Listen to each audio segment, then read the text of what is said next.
नमस्कार, मैं अशोक कुमार पांडे और स्वागत है आपका द क्रेडिबल न्यूज पर। सैयद अहमद अरागची और डोनाल्ड ट्रंप।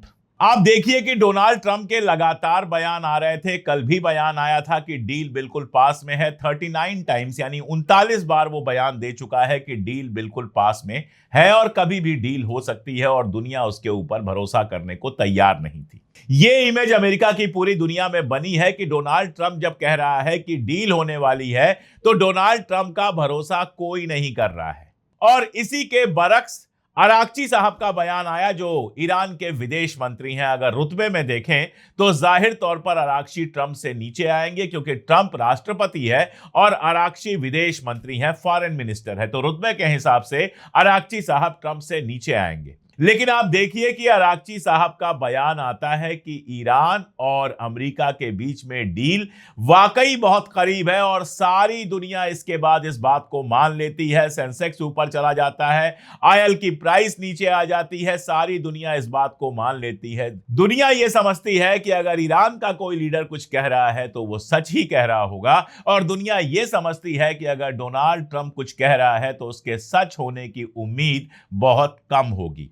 यहां ही फर्क होता है परवरिश का, यहां ही फर्क होता है शरीफ और बदमाश होने का। ट्रंप जब बोलता है बदतमीजी भरे लैंग्वेज में बोलता है, उसकी जबान पे गालियां हैं, बदतमीजी हैं।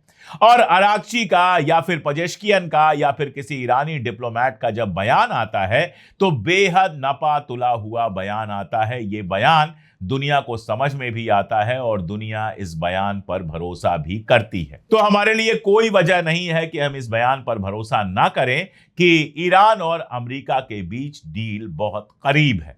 असल मामला वही है जो कल मैंने आपसे कहा था कि यह डील जो है दरअसल ईरान की जीत है। और इसीलिए जब डील की बातें बाहर आने लगी तो ट्रंप, जिसको इस डील को अमेरिका के अंदर अपनी जीत की तरह पेश करना है, उसको बहुत ज्यादा दिक्कत हुई।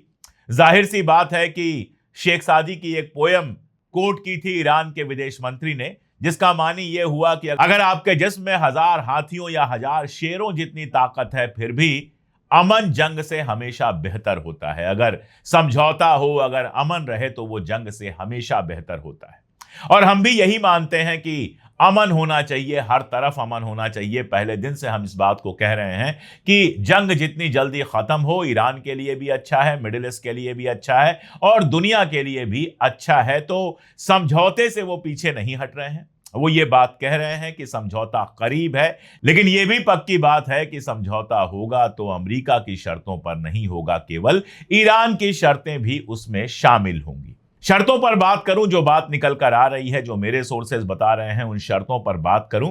लेकिन उसके पहले कुछ मजेदार खबरें आपको देता हूं। आपको याद होगा कई बार मैंने कहा था कि लगता है कतर और ईरान के बीच में कोई डील हुई है। अब आप देखिए कि दुनिया के तमाम अखबार इस बात को तस्लीम कर रहे हैं, इस बात को मान रहे हैं कि कतर और ईरान के बीच में एक डील हुई थी, जो अंदर अंदर डील हुई थी, खुल के बाहर नहीं आया था, साइन नहीं हुआ था कुछ, लेकिन आपस में जो बातचीत होती है उस बातचीत में यह डील हो गई थी। आपको याद होगा कि रास लाफेन पर हमला किया था ईरान ने, बहुत ज्यादा नुकसान पहुंचा था, लेकिन उसके बाद कतर ने गैस का प्रोडक्शन करना ही बंद कर दिया। अब लोगों को यह लगा कि रास लाफान में इतना ज्यादा नुकसान हुआ है कि कतर गैस का प्रोडक्शन नहीं कर पा रहा है। लेकिन यह बात मेरे गले से नहीं उतर रही थी कि ऐसा कैसे हो गया, इतना नुकसान कैसे हो गया। बाकी जितनी जगहों पर बम गिरे, मिसाइलें गिरी, उन्होंने 10 दिन 15 दिन में काम करना शुरू कर दिया। यहां 1.5-2 महीने हो गए और प्रोडक्शन नहीं हो रहा है। तभी मुझे लगा कि इसके पीछे कुछ अलग है। और अब यह खबर बाहर आ रही है कि ईरान के साथ कतर ने समझौता किया कि तुम हमला ना करो, तुम हमला करके प्रोडक्शन रोकना चाहते हो, हम ऐसे ही प्रोडक्शन रोक देते हैं ताकि दुनिया में गैस की कमी हो, अमेरिका में गैस की कमी हो और अमेरिका के ऊपर प्रेशर बने। और इस डील के तहत कतर ने प्रोडक्शन करना बंद कर दिया। जब कतर ने प्रोडक्शन करना बंद कर दिया तो ईरान ने गारंटी दे दी कि जब तक आप प्रोडक्शन नहीं करोगे तब तक हम आपके ऊपर हमला नहीं करेंगे। और इसीलिए आप देखिए, जंग को रुकवाने के लिए जो पूरा का पूरा प्रोसेस चला है, पहले कतर ने कहा था हम इसमें शामिल नहीं हैं, लेकिन बाद में पाकिस्तान के साथ कतर भी शामिल हुआ, मीडिएट किया, और अब यह खबर जो आ रही है कि समझौता बहुत करीब है। एक और खबर है जो बहुत मजेदार है और यह भी अमेरिका के रॉयटर्स अखबार में छपी है। राइटर अखबार यह बता रहा है कि यूएई ने ईरान को अरबों डॉलर का फंड रिलीज करने की बात की है। यानी यूएई ईरान को फंड देगा, ईरान का जो फंड फ्रीज करके यूएई ने रखा है वो फंड देगा। और कहा यह जा रहा है कि यह टोटल रकम जो है वो 200 अरब डॉलर की हो सकती है, जिसमें 100 अरब डॉलर देने के लिए यूएई तैयार हो गया है। और यह भी कहा जा रहा है कि एक रॉयल एयरफोर्स की जहाज ईरान में गई थी और वो 30 अरब डॉलर से ज्यादा रकम पहले ही पहुंचाकर ईरान में आ चुकी है। अब ये अपने आप में बेहद मजेदार खबर है। किसी ने कमेंट करते हुए कहा कि मजेदार सिर्फ खाने के लिए इस्तेमाल किया जाता है। मैंने उनको बताया था कि खाने के लिए जायकेदार का इस्तेमाल किया जाता है। मजेदार तो बातें भी होती हैं, मजेदार फिल्में भी होती हैं और मजेदार कहानियां भी होती हैं। तो ये कहानी जो है, जो हकीकत है, वो भी बेहद मजेदार है। आगे बढ़ने से पहले अपील कि अगर चैनल को सब्सक्राइब ना किया हो तो सब्सक्राइब जरूर कर लें। अगर यूएई ईरान को पैसे दे रहा है, वही यूएई जिसकी जमीन का सिर्फ इस्तेमाल नहीं हुआ था, कहा यहां तक गया कि यूएई ने खुद हमला किया था ईरान के ऊपर जब यह जंग चल रही थी तब। अगर वो यूएई ईरान को पैसा दे रहा है या ईरान को पैसा देने पर सहमत हो गया है, आगे ईरान को पैसा देगा, तो इसका मानी क्या है? हालांकि मैं आपको बताऊं कि ऑफिशियली यूएई ने इन खबरों से इनकार किया है, खासतौर पर 30 अरब डॉलर वाले आरोप को खारिज किया है। लेकिन इसका मानी क्या है वो मैं आपको बताता हूं। दो मानी है इसके। पहला मानी जो मैंने बहुत पहले कहा था कि ईरान मांग रहा है मुआवजा, और यह मुआवजा अमेरिका अपने पॉकेट से नहीं देगा। इस मुआवजे का जो टिकट है वो फटेगा, जो बिल है वो फटेगा अरब मुल्कों के सर पर। तो जो रिपार्टीशन की बात है, जो मुआवजे की बात है, यूएई हो सकता है, सऊदी भी हो, कतर, कुवैत, इन सारे मुल्कों को ईरान को मुआवजा देना पड़ेगा। ये बात मैंने पहले ही कही थी। तो एक तो ये इसका हिस्सा हो सकता है कि कहा हो ईरान ने कि ठीक है तुम डायरेक्ट पैसा मत दो, तुम्हारी बेइज्जती होगी, तो जो तुम्हारे ये चंगू मंगू हैं जिनको तुमने पाल के रखा है और जो दरअसल तुमको पालते हैं, जिनके पैसों पर तुम पलते हो, इनसे हमें पैसे दिलवा दो। तो एक वजह यह हो सकती है कि यूएई पैसे देने पर या तो सहमत हुआ है या पहले ही कुछ पैसे दे चुका है, जैसा राइटर्स की रिपोर्ट बता रही है। दूसरी बात मेरे लिए ज्यादा इंपॉर्टेंट है, उसको जरा गौर से सुनिएगा। देखिए, इजराइल चाहता यह था कि ईरान के खिलाफ अरब मुल्कों को, या सारे अरब मुल्कों को, या फिर ज्यादातर अरब मुल्कों को खड़ा कर दे। और इसमें सबसे ज्यादा जिनके ऊपर वो भरोसा कर रहा था उसमें यूएई, बहरीन, कुवैत जैसे मुल्क थे। और उसको लगता था कि जंग बढ़ेगी तो शायद सऊदी अरबिया भी इसमें शामिल हो जाए ईरान के खिलाफ। इसकी दो वजहें थी। पहली तो अरब मुल्कों और पर्शिया की पुरानी हिस्टोरिकल फॉल्ट लाइन। पर्शिया एक अलग कल्चर है, शिया मुसलमान है वहां पर। अरब मुल्क एक अलग कल्चर को फॉलो करते हैं, वहां पर ज्यादातर सुन्नी मुसलमान है। तो एक तो सुन्नी शिया के बीच की ये जो लाइन थी, इसका फायदा उठाना चाह रहा था। और दूसरा ये कि वो लगातार ये कहना चाह रहा था कि देखो हम सब अमेरिका के पाले में हैं और ईरान अमेरिका की मुखालिफत करता है। ईरान के जो रेजिस्टेंस के साथी हैं जितने भी, चाहे वो हूथी हो, चाहे हिजबुल्ला हो, चाहे हमास हो, वो मिडिल ईस्ट को डिस्टर्ब करते हैं, वो तुम्हें डिस्टर्ब करते हैं। तो ईरान के खिलाफ सारे लोग हो जाओ। और ये नेचुरल जैसी बात लगती थी कि सारे इजराइल के साथ आकर ईरान के खिलाफ हो जाएंगे। अच्छा, इन मुल्कों को भी लगता होगा कि इजराइल और अमेरिका के साथ रहने में फायदा है, पीस बनी रहेगी। इनके डर से ईरान हमारे ऊपर कभी हमला नहीं करेगा, और अगर कभी ईरान ने हमला करने की हिम्मत की भी तो अमेरिका और इजराइल मिलकर हमको बचा लेंगे। ये कहानी है 28 फरवरी 2026 से पहले की। 28 फरवरी 2026 ने सब कुछ बदल कर रख दिया। एक तो इमाम खामनेई साहब को जिस तरह से शहीद किया गया, उसके बाद दुनिया भर में न केवल शिया बल्कि सुन्नी मुसलमान और शिया सुन्नी मुसलमानों से आगे हक परस्त लोग, हिंदू, सिख, ईसाई, सारे अलग अलग मुल्कों के हक परस्त लोग ईरान के साथ खड़े हो गए। पहली बात तो यह हुई।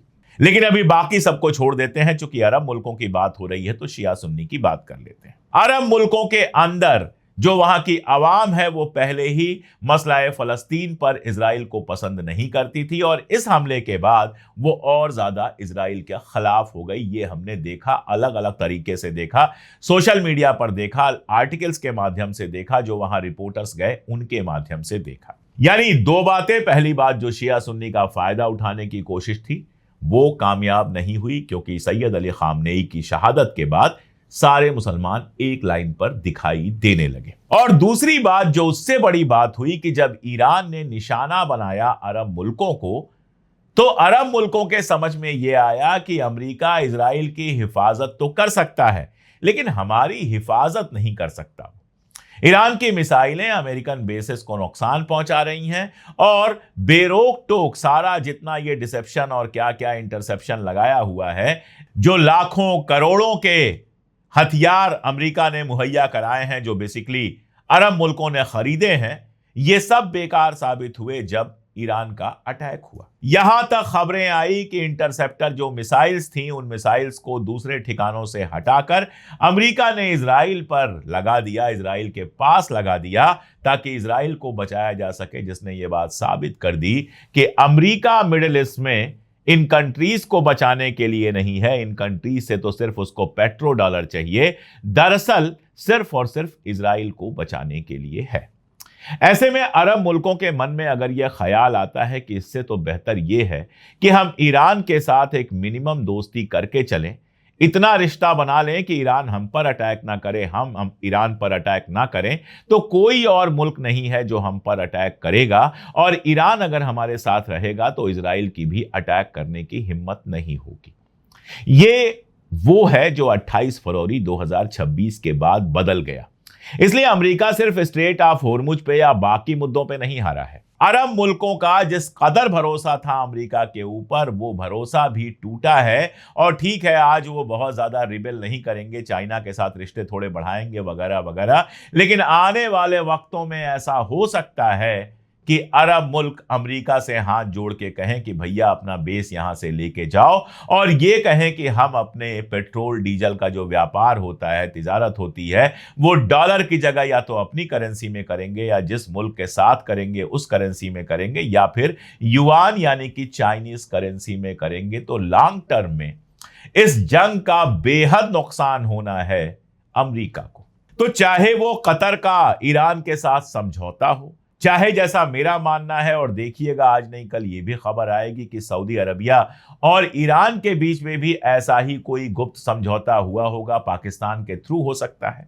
पाकिस्तान ने ईरान से कहा हो कि हम आपको पूरी तरह से फैसिलिटेट करेंगे, लेकिन आप सऊदी अरबिया पे हमला नहीं करेंगे, और बदले में सऊदी अरबिया अपनी जमीन का इस्तेमाल आपके लिए नहीं करने देगा, आप पर हमले के लिए नहीं करने देगा। ये समझौता हुआ होगा, आज नहीं कल तो बाहर आएगा, क्योंकि इस बार आप देखिए उसने यूएई को निशाना बनाया, बहरीन को निशाना बनाया, कुवैत को निशाना बनाया, लेकिन ना तो सऊदी अरबिया की जमीन से ईरान के ऊपर कोई अटैक हुआ, और ना ही ईरान ने सऊदी अरबिया को निशाना बनाया।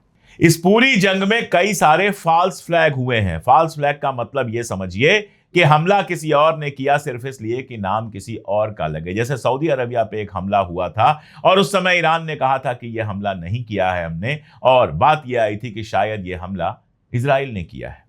एक और हमला हुआ था 3-4 हजार किलोमीटर दूर ब्रिटिश बेस पर, और यह कहा गया कि ईरान ने हमला किया है, कल को हिंदुस्तान पर भी हमला कर सकता है। बाद में ज्यादातर लोगों का मानना था कि वो भी फॉल्स फ्लैग है, जो कि इजराइल ने किया है। यहां तक कि अभी हाल में कुवैत के जो हवाई अड्डे पर हमला हुआ था, उसको लेकर भी ईरान का कहना है कि हमने ये हमला नहीं किया था, वो भी फॉल्स फ्लैग हो सकता है। ऐसी बहुत सारी बातें हैं। तो इजराइल की इमेज एक धोखेबाज की बनी है, अमेरिका की इमेज बनी है कि भैया वो सिर्फ और सिर्फ अपना फायदा देखता है, और ईरान की इमेज ये बनी है कि अमेरिका और इजराइल मिलकर भी ईरान का मुकाबला नहीं कर सके। तो आप बताइए, अगर मिडिल ईस्टर्न स्टेट जैसा कतर ने समझौता किया है, जैसे यूएई के समझौते की बात आ रही है कि यूएई ने पैसे दिए हैं और आगे भी पैसा देने वाला है, जैसे सऊदी अरबिया के समझौते की बात मुझे लग रही है, ये बिल्कुल मुमकिन है कि अरब मुल्कों ने यह फैसला किया हो कि ठीक है, पक्की दोस्ती नहीं हो सकती, भाई भाई नहीं हो सकते, लेकिन अच्छे पड़ोसी की तरह हम ईरान के साथ रह सकते हैं। कम से कम इजराइल से बहुत बेहतर है ईरान। तो एक तो ये मसला जो डील से बड़ा बन जाता है, जो डील से यानी इस पूरे जंग का जो ये असर हुआ, ये इजराइल और अमेरिका के खिलाफ जाएगा। दूसरी बात ये कि इस डील में कहा यह जा रहा है, मैं नहीं जानता कितना सच है, क्योंकि एक्सियास और बराक राविड और इस तरह के पत्रकारों पर मैं बिल्कुल भरोसा नहीं करता हूं, लेकिन कहा यह जा रहा है कि ट्रंप ने इस बार इजराइल को सीधे बताया है कि मैं समझौता करने जा रहा हूं और अब जंग नहीं चल सकती है। यह इजराइल के लिए भी बड़ा झटका हो सकता है, और मुझे अभी भी लगता है कि अभी भी डील को तोड़ने के लिए इजराइल कोई ना कोई नापाक हरकत करेगा। अब जब वो हरकत होगी तो अरब स्टेट और ईरान किस तरह से उसको रिएक्ट करेंगे, अगर यह हरकत होगी, मैं कोई गारंटी नहीं दे सकता, लेकिन अगर यह हरकत होगी जिसकी मुझे उम्मीद है, तो ईरान और बाकी मुल्क उस पर कैसे रिएक्ट करेंगे ये भी देखने वाली बात होगी। तीसरी बात यह आ रही है, ईरान के विदेश मंत्री का ही बयान है कि स्ट्रेट ऑफ होर्मुज पर इंटरनेशनल रूल्स के हिसाब से हम टोल तो नहीं वसूल सकते, लेकिन मेंटेनेंस चार्ज लेंगे क्योंकि वो इलाका हमारा है। यानी स्ट्रेट ऑफ होर्मुज पर ईरान किसी भी तरह से अपना दावा छोड़ने के लिए तैयार नहीं है। ठीक है, जहाजें आएंगी, जहाजें जाएंगी, वो उनको नुकसान नहीं पहुंचाएगा, लेकिन शांति से जहाजें चली जाएं और जहाजें उधर से आ जाएं, इसके लिए वो मेंटेनेंस चार्ज लगाएगा। ये फिर ईरान के खजाने में जबरदस्त बढ़ोतरी करेगा। और जैसा मैंने कहा कि अमेरिका की बड़ी हार होगी कि जो स्ट्रेट ऑफ होर्मुज मुफ्त में खुला हुआ था, उस स्ट्रेट ऑफ होर्मुज पर ईरान कह रहा है कि वो मेंटेनेंस चार्ज वसूलेगा जो इंटरनेशनल नियमों के हिसाब से है, जिसमें यह नहीं कहा जा सकता कि इंटरनेशनल नियम वो तोड़ रहा है, टॉल में कहा जा सकता था। इसीलिए ईरान ने ऑफिशियली कभी एक्सेप्ट नहीं किया था कि वो टॉल ले रहा है। तो स्ट्रेट ऑफ होर्मुज पर भी आपकी जीत नहीं हुई। जहां तक सवाल एटॉमिक बम का है, मैं 100 बार बता चुका हूं कि ईरान को तो एटॉमिक बम बनाना ही नहीं था, तो ठीक है, वो फिर कह देगा नहीं बनाना है। और रिपार्टेशन का पैसा, सीज जो उसकी एसेट्स हैं, अगर उनका पैसा भी उसको वापस मिलता है, और जो मिलेगा ही, जिसके बिना ईरान कोई समझौता नहीं करेगा, तो ये ईरान के लिए बहुत बड़ी जीत होगी। आप मुझे ये बताइए कि ईरान का नुकसान कहां हुआ? मीनाब की जो बच्चियां चली गईं, जो शहीद हो गईं, वो नुकसान है। इमाम खामेनेई साहब शहीद हो गए, वो नुकसान है। हालांकि वो अपनी उम्र पूरी कर चुके थे, थोड़ी बहुत उम्र बची थी जो इन लोगों ने छीन ली, लेकिन उस शहादत ने ईरान को वो ताकत दी कि अगले 20-25 साल तक ईरान अपने दम पर खड़ा रह सके, और उसके आगे ले जाने की जिम्मेदारी अपने वारिसों को उन्होंने दे दी कि आप लेकर आगे चाहिए। तो ईरान का नुकसान क्या हुआ? अगर देखें तो हर तरह से ईरान का फायदा है। सैंक्शन हटने की बात है, रिपार्टेशन मिलने की बात है, जो एसेट फ्रीज हुए हैं वो डीफ्रीज होने की बात है, होर्मुज पर कम से कम लिमिटेड कंट्रोल रहने की बात है। तो ईरान का तो कोई नुकसान हुआ नहीं। और आप अमेरिका का देख लीजिए, मिडिल ईस्ट के अंदर एक गैर भरोसेमंद पार्टनर के रूप में उसकी इमेज बनी। हिंदुस्तान के साथ भी मैं आपको बता रहा हूं कि वो जितनी बदतमीजियां लगातार कर रहा है, ठीक है, ये सरकार बर्दाश्त कर रही है, लेकिन हमेशा हमेशा बर्दाश्त नहीं किया जाएगा। इसका नुकसान भी जबरदस्त होना है ट्रंप को। इंडिया के अंदर भी ट्रंप की इमेज लगातार खराब हुई है। भले खुल के ना बोल पा रहे हो, जो भी डर हो, लेकिन हमारे जो नेता हैं, जो लीडर्स हैं, आप देखिए जयशंकर साहब ने एक बयान बाकायदा दिया, कहीं बातचीत कर रहे थे कि रशिया का नाम लेकर आप बड़ी बड़ी बातें मत कीजिए कि आप रशिया को जंग से रोकना चाहते हैं। रशिया से तेल खरीदने की बात भी आप ही ने कहा था तेल खरीदो, और अब तेल रोकने की बात भी आप ही कर रहे हैं। तो कोई अपने आप को बड़ी बड़ी बात करने वाला ना देखे, सब अपना फायदा देख रहे हैं। इतनी बात तो जयशंकर भी खुले मंच पे कह पा रहे हैं, और अच्छी बात है ये। सवाल बस ये है कि रशिया से तेल खरीदने के लिए अमेरिका का कहना या ना कहना आपके लिए क्यों जरूरी है, ये सवाल जरूर है। बाकी आप देख लीजिए। बाकी तो मुझे नहीं लगता कि ट्रंप को कहीं से कोई फायदा हुआ है। अगर आपको लगता हो तो कमेंट में जरूर बताइएगा। आज के लिए इतना ही, बहुत शुक्रिया।